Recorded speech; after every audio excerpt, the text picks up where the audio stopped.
Tons of people ask me, Sean, what's the best sales technique that you could use in the DMs of all times? How come some of your conversations are so easy and so flowy and so smooth? Well, today I'm going to share the driving fuel behind your DM conversations. Let's go. What's up, FlowChat Connector? Sean back at you with another high ticket tune-up. Hope you're doing really well today. Don't forget to smash that like button. Please share this out to somebody who needs to get better at communication through the DMs and through the passageway of sales. And of course, if you find some value throughout this video, please smash that subscribe button. I'm very pleased to announce today is August 1st, and we actually just hit our 1,000 subscribers on the YouTube channel. So thank you so much. I'm so grateful. While it's a humongous win for us, in the grand scheme of things, according and compared to everybody else, it's not a very big win, but I'm really excited about it, and so should you. So if you're watching this and you haven't subscribed yet, please hit that subscribe button. I really appreciate it. With that said, I want to dive into a topic that I think is super valuable for everybody. So let's go. We're going to bring out Yoda today. We got him there because he's always good. And today we're going to talk about the best sales technique in the DMs. This is the driving fuel behind your conversations. A lot of the time when you get into a conversation with people, sometimes you don't know what to say, or sometimes you get stuck, or sometimes you're like, oh, what should I do? How should I address this? And if those questions are floating through your mind, this video is for you. And it tells me that you might not have a selling system in your world. If you need to get one, of course, come on down. Have a call with our team, see if our selling method is something that would fit you. We call it the Ascension Selling Method. It's really powerful. I've closed over $130 million using it myself. So I know that it works really well. And I've helped hundreds, actually thousands of other people close millions and millions, tens of millions of deals using the same system. So very effective, very powerful. But again, today we're going to talk about the fuel, the thing that actually drives the car. So the objective of a DM sales conversation is pretty straightforward. There's like five or six things that we need to be aware of. Number one, when we start a DM conversation, okay, the only thing that we're starting to do in our first message, we're not trying to sell from our first message. If you try to sell from your first message, you will mess it up. I promise you'll do this. This is what everybody else tries to do. Hey, so-and-so, check out my new thing, blah, blah, blah, website, blah, blah, blah, my stuff, and those things never work, right? You've probably been on the receiving end of that, and it doesn't feel good. So what we want to do is we want to change up our first message, and I preach about this all the time, is the point of your very first message in any conversation is to get engagement, not to sell your product, right? That's number one. Number two, we got to know that we need to stay focused on them. The next thing that most traditional salespeople and amateur salespeople do is they go into the spiel or the presentation mode right from the start. And if you do that in your conversation and you focus on yourself rather than the other person, what is that person doing? They're thinking to themselves, oh my God, this is another boring sales presentation. I don't want to be here. This conversation sucks. I feel like I'm about to be sold. And all those icky feelings that come up around sales will appear. But your job is to actually uncover intel that can help you to identify whether or not they're a good fit to work with you. So flip the script on this. And instead of going down the path of, here's my presentation and here's all my fancy stuff, rather be like, tell me about you. Go down the path of learning about them, build a true relationship, and that's going to help you a lot. Number three is we need to resolve objections. Most sales professionals can actually resolve nearly all the objections before a sales call would even take place. So if you're in the DMs, what I'm about to share with you is going to be extremely helpful. By the way, I'm going to give a few examples and I'm going to walk through them, talk through them, just so you can understand that. So we want to resolve objections before we take it to the next step to completely validate that this person is the right fit. And of course, we never want to get stuck. Don't get stuck is number four here. The objective of a DM sales conversation is not to get stuck. A lot of times conversations go stale because it ends with a statement, not a question, right? So one of the easy things you can do is just put a question at the end of every message that you're sending to any prospect, and it's going to help you to get the results that you're looking for. So be careful not to put yourself in what we call hangman's corner. That's when you say a statement and then you just expect them to respond, and they're like, I'm not going to respond to that. And then you hang yourself out to dry. So don't get stuck there, right? Number five is to gain credibility. In a DM conversation, one of the other objectives is to give yourself some credibility, but you want to do it not by telling and selling, rather by asking expert questions. And if you can flip the script on that, you can do that. Oren Clef wrote a book called Flip the Script. It's actually a really good book. Talks a little bit about this. He's got something called a flash roll in there. That's a really powerful technique that you can use. Great book. And then lastly is to establish what we call a clear future. This is moving the conversation forward one step at a time, right? So don't try to sell from your first message. Get engagement. That's the first step. Once we get engagement, the next thing is we want to start a transition into a business question we can ask them. That's the next step. Then we want to ask them a business question. That's the next step. And so the idea of setting up a clear future in every message that you're sending to people, the focus is to just take them to the next step. That's it. If you go one step by one step by one step and you do it at scale, you are going to have tremendous results. So there's one piece of fuel that fuels this whole conversational move, and it's called reversing. Now, I didn't come up with the concept. It came from the Sandler training method, which I studied intensely a long time ago. And it's reversing is just simply what it sounds like. I'm sure you've played this game when you're a little kid. It's just reversing. Somebody asks you something, and instead of answering, you just ask them another question back. That is the essence of what a reverse is. Now, most of us, as we're growing up, we had these records implanted in our head about what we call these smoke screens. And when you're speaking with a prospect, they typically will throw 1, 2, or sometimes 3 smoke screen questions at you. That's never the real reason that they want to speak with you, and it's never the real problem. And so one of the things, like, and again, the example is as you're growing up, you're a little kid and you come in the kitchen and you're ready for dinner, but you're hungry and your mom hasn't finished preparing dinner, and you go and you say, "Hey mom, can I have a cookie?" And she goes, "No, little Johnny, like, go wash your hands, come down and have some dinner after that. And then maybe you can have a cookie after dinner." Well, the next day you ask the same thing and mom gets a little bit more upset. "No, you can't have a cookie. Go upstairs, wash your hands, come down." Next day, same thing. "Hey, can I have a cookie?" "No."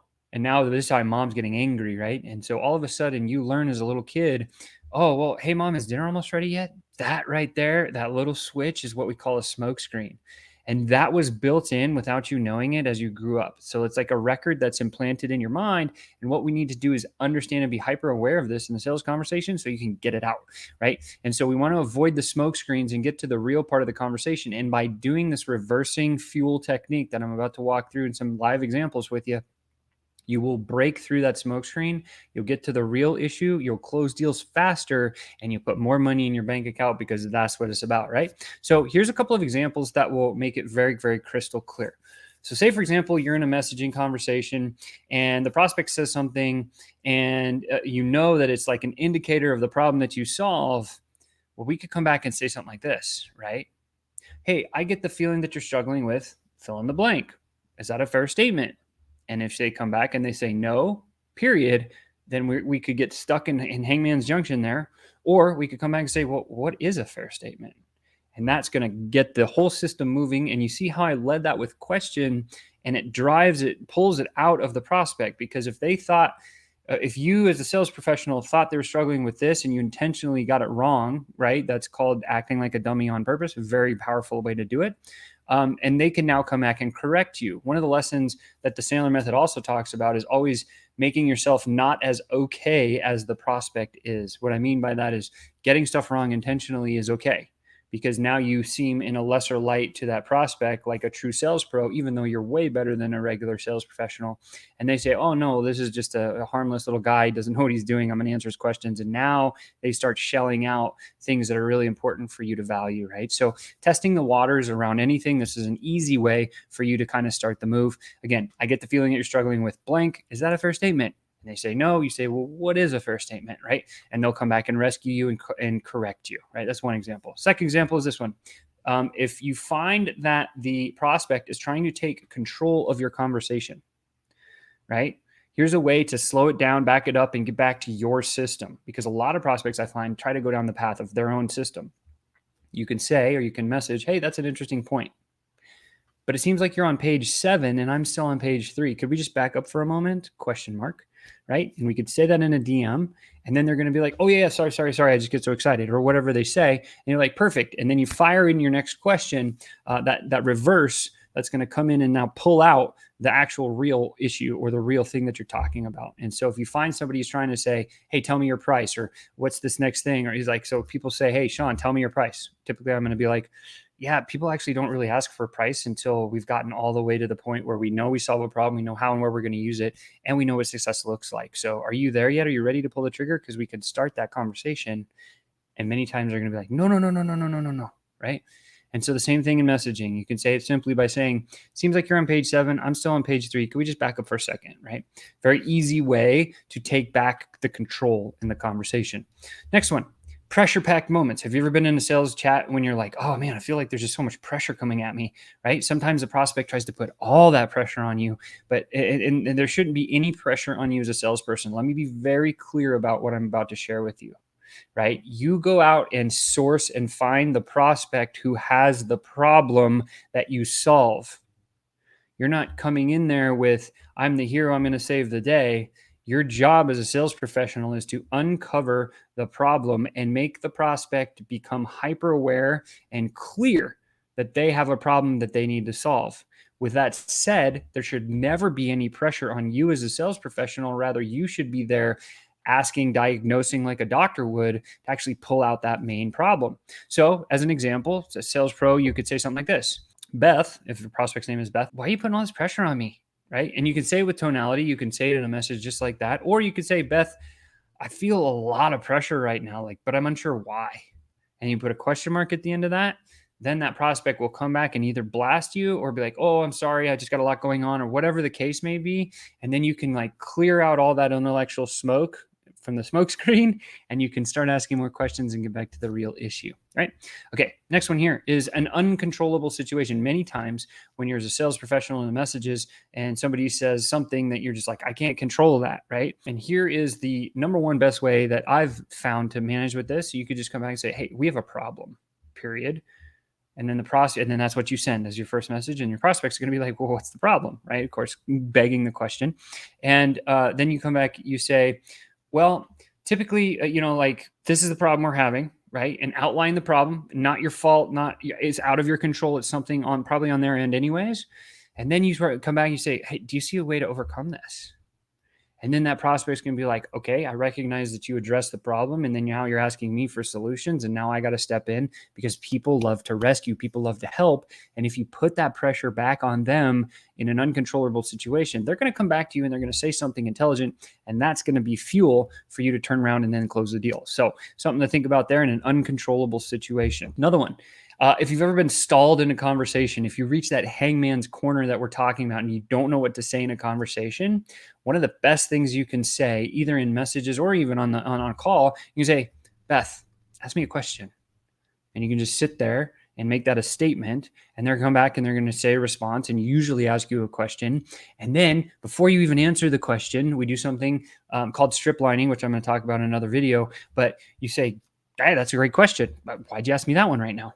And all of a sudden, now you kind of look like a dummy, but you're doing it on purpose. Even though you know probably why they asked you that question, don't pretend that you don't know. And when you do that, what you'll find is that they will open up, all the rapport will come, like the rapport will be high and their barriers of resistance will drop. And that's where you get into like hyper rapport with a prospect. And then now you can ask a really sensitive question, or you can go down any path you want as you control the conversation. So stalling in a combo, again, hey, just ask me a question, right? And why'd you ask me that one? Another one, don't answer unasked questions. I find people do this all the time. Biggest example, prospect says to you, your price is too high. Most salespeople, traditional salespeople and amateur salespeople will say something like, compared to what, right? And now that gives the prospect this basis where they can actually compare your high price to everything else or whatever they want to compare it to in the market. And so the better response, okay, is 2 words. They say, hey, your price is too high. And you come back and you say, which means? And then they'll say something like, well, that means we can't afford your product or your service. Okay, well, you mentioned you had this problem. If you want to subtract some of the stuff it's going to take to solve that, do you want to go down that path? And then the prospect's like, oh, no, I know, I want the whole solution, but I just want a lesser price. Nothing I can do there. I mean, like we can take some of the deliverables away. You want to do that? And then they're gonna be like, no. And you'll be like, nah, well, it feels like we're kind of at an impasse. Is it over? Well, no, we need to work through this. And then usually you can get to a resolution, right? So again, if another example, I'm really unhappy about this situation, Mr. Salesperson or Miss Salesperson. You say, well, when you say unhappy, Beth, what does that actually mean? A lot of people have a different definition of that, right? And you can use these things in DMs and people just open up. It's incredible, right? And so there's another great example of how you can use this reversing formula, the fuel, to drive your sales conversations to the next level. And you never have to present, and you never have to verbally throw up or diarrhea at the mouth all over your prospect, because that's not what we want to do. So very, very valuable there. And here's the last pro tip of the day. So number one, there's only one person who's qualified to handle any of your prospects' objections. Well, who's that, Sean? It's probably what you're thinking, right? It's not the sales pro. It is the prospect. The prospect is the only person that can answer and handle any of their own objections. And if you think I'm wrong, I would love to go deeper in that. Please drop a comment below and let me know. Let's conversate about that one, because I can prove it 100 times out of 100. So with that said, this is a pretty valuable lesson for you guys here. It's that fuel. It's the best sales technique to use in the DMs. And I hope this was valuable for you, because I know, like, when I first learned this stuff, I was like, whoa, this is totally going to change everything that I do.